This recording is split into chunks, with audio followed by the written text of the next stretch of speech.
নিউজিল্যান্ডের কাছে ভারতীয় দল 2-1 সিরিজ হেরে গেল আমাদের ভারতীয় দল। এই হচ্ছে আমাদের ইন্ডিয়া। কি বলবো তোমাদেরকে বন্ধুরা, এখানে দেখা গেল যে নিউজিল্যান্ডের দলেরা 5 রানে কিন্তু 2টি উইকেট হারিয়ে ফেলেছিল। 58 রানে 3 উইকেট হারিয়ে ফেলেছিল নিউজিল্যান্ডের দলেরা। আর সেই নিউজিল্যান্ডের দল এখানে দেখা গেল যে 50 ওভারে 8 উইকেট হারিয়ে রান করে 337 রান। তবে এখানে 338 রানের তাড়া করতে এসে আমাদের ভারতীয় দল একদম বাজে খেলে দিল। প্রথমের দিকে ব্যাটাররা খুব বাজে খেলে দিল। রোহিত শর্মা কি করলো? কিচ্ছু করতে পারলো না। শুভমন গিল কিচ্ছু করতে পারলো না। রবীন্দ্র জাডেজা, কেএল রাহুল কি করলো? চারটি ভালো ভালো ব্যাটসম্যান থাকতে এই চারটি ব্যাটসম্যানে কোনো রান করতে পারে নাই এই সিরিজটাতে। এই ম্যাচটাতে কোনো ধরনের রান করতে পারে নাই এই 4টি ব্যাটসম্যানে। তবে এখানে দেখা গেল যে বলারের দিক থেকে এখানে অর্শদীপ সিং মার খেয়েছে ভাই, কি বলবো তোমাদেরকে। হর্ষিত রানা 84 রান দিয়েছে 10 ওভারে। অর্শদীপ সিং 63 রান দিয়েছে 10 ওভারে। কুলদীপ যাদব মার খেয়েছে। কি বলবো তোমাদেরকে, ভাবলে অনেকটাই অবাক লাগে, অনেকটাই খারাপ লাগে মনের মধ্যে।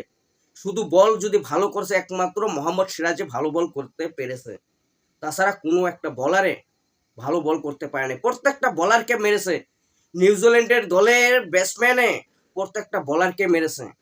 তবে এখানে দেখা গেল ডেরিল মিটচেল 137 রান করে ভয়ানক একটা ইনিংস খেলে। 137 রানের ইনিংস খেলে ডেরিল মিটচেল, অসাধারণ ম্যাচ খেলে।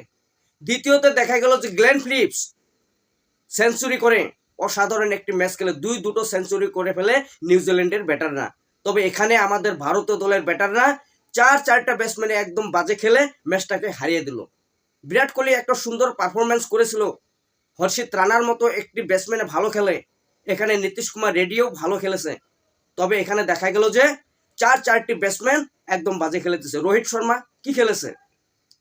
একদম বাজে খেলেছে।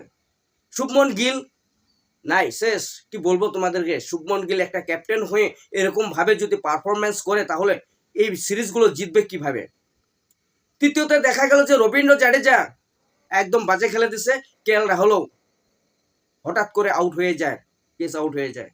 চারটা ব্যাটসম্যান একদম বাজে খেলে। এই 4টে ব্যাটসম্যানের যদি কমও যদি আরো 20 রান করে যেতে পারতো তাহলে কিন্তু আজকে এই ম্যাচটা আমাদের হারতে হতো না, এই সিরিজটা আমাদের কিন্তু হারতে হতো না।